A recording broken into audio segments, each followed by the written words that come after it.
ما فراتر از یک صنف درسی به آموزش ادامه می دهیم.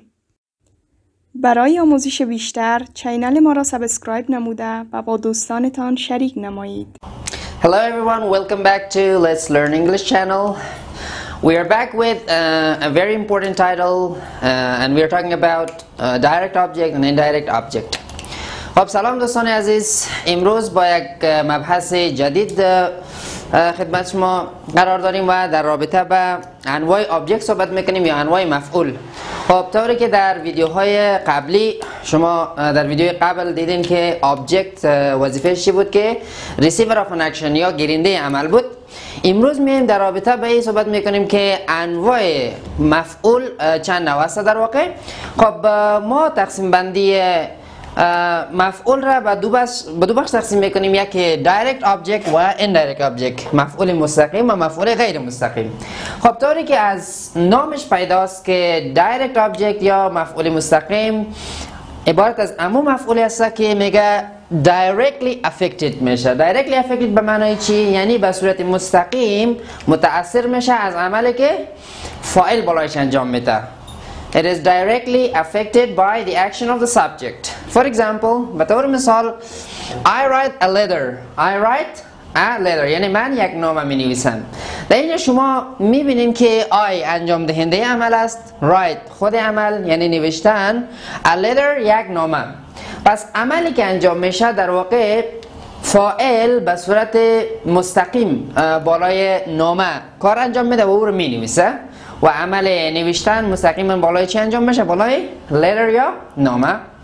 خب مثال های خیلی زیادی میتونیم بتیم. به طور مثال I teach you. I teach you. I subject teach تدریس کردن یا درس دادن و you که گیرنده مستقیم باشه و شما مستقیما ویدیو رو میبینین و direct object هستین.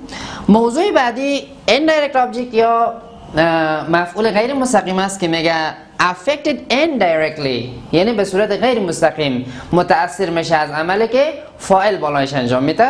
یعنی به این معناست که فاصله بین subject و object اینجا کمی دورتر است و در واقع خود indirect object گیرنده direct object است. به طور مثال I write a letter to my friend. I write a letter to my friend یعنی من یک نامه می نویسم برای دوست خود. خب شما اینجا در جمله قبلی دیدین که I subject write خود عمل و a letter direct object یا فاعل مفعول مستقیم است و my friend یا دوستم در واقع کسی است که از عمل که من انجام میدم به صورت غیر مستقیم affected یا متاثر میشه و my friend در واقع چی است؟ indirect object است. چیز دیگه که بسیار مهم است که ما میتونیم مکان indirect object در جمله خود تغییر بدیم. به طور مثال اینمی جمله که من نوشته کردم میشه که با یک شکل دیگه نوشت. به طور مثال میشه که این جمله را قسمی بنویسیم که I write my friend a letter. I write my friend a letter. I write my friend a letter در واقع یک جمله است که معادل جمله اولی است. فقط تفاوت در اینجا است که از نظر پوزیشن یا از نظر موقعیت در جمله ما جای direct object و indirect object تغییر دادیم. شما در جمله اول میبینید که direct object در اول است و indirect در آخر است. ولی در جمله شماره 2 I write my friend a letter در واقع my friend میشه چی؟ indirect object و letter direct object. خب میایم مثال های بیشتر کار میکنیم. خب به طور مثال بعضی اوقات شما در یک جمله سر میخورین که در اونجا دو آبجکت وجود داره و شما تفکیک نمیتونید که آیا دایرکت است یا ایندایرکت است. شما طوری با خود فکر کنین که آیا امی آبجکتی که شما در جمله دارین آیا این ارتباط مستقیم با سابجکت داره یا ای که نه ارتباط غیر مستقیم با سابجکت داره. اگر ارتباط مستقیم با سابجکت داشت میشه دایرکت و اگر ارتباط غیر مستقیم داشت میشه ایندایرکت. For example به طور مثال شما مارکر سرخ هم میبینین. This is a red marker, okay? So I want to give this red marker to one of my friends. In your opinion, what do you think, that the marker is direct or my friend is direct? Which one is the receiver, or which one is affected directly by my action? So it is clear that right now the control of the marker is in my hand, and this is directly related to me. This is a direct object. And when I give it to my friend, so my friend is a little somehow far from me, at that time it is indirect. So my friend is indirect, the marker is direct. So I want to write it for you. I say that I give a marker. What kind of marker? So a red marker. I give a marker to my friend. I give a marker to my friend. So in this sentence you see that I is subject, give is a verb. The marker is an object and my friend is an object too. So in your opinion, which one is direct? So it's clear, the marker, because it has a close relation to me and my friend is far from me. That's why it is indirect. Okay.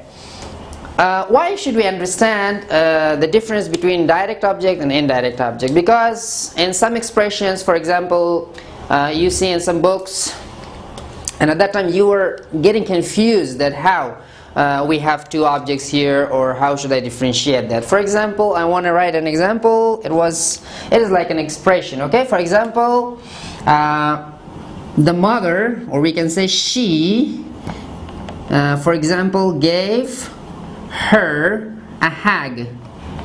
She gave her a hug. Now, in your opinion, she gave her a hug, what does it mean in here? She gave her a hug, it means she hugged her daughter, okay? She hugged her daughter. یعنی مادر، she منظورش مادر است، میگه مادر دختر خود را در آغوش گرفت. در واقع در اینجا شما کنفیوز نشوین که give her a hug، خود give a hug معنای کلیش چی میشه؟ در آغوش گرفتن. و در اینجا اگر ما ببینیم چند تا ابجکت داریم، یکی her داریم و یکی hug داریم. خب به نظر شما آغوش مربوط مادر میشه یا مربوط دختر میشه یا مربوط دخترش میشه؟ خب میفهمید که آغوش مربوط چی میشه؟ مادر.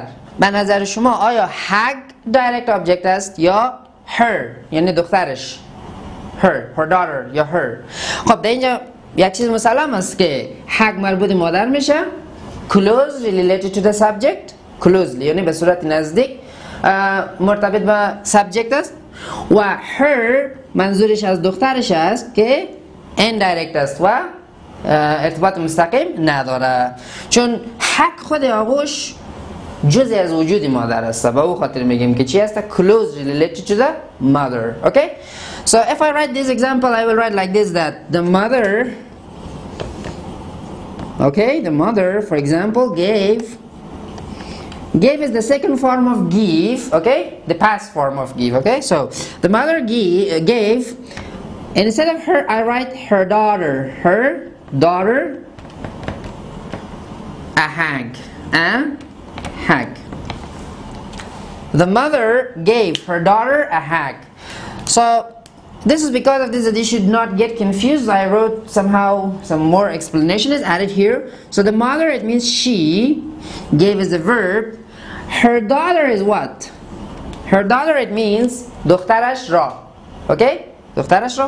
A hug, it means آغوش مادر. Okay? یعنی او دخترش را در آغوش گرفت. Okay? So now I hope you have just understood the difference between direct object and indirect object. Just I want to make the final example.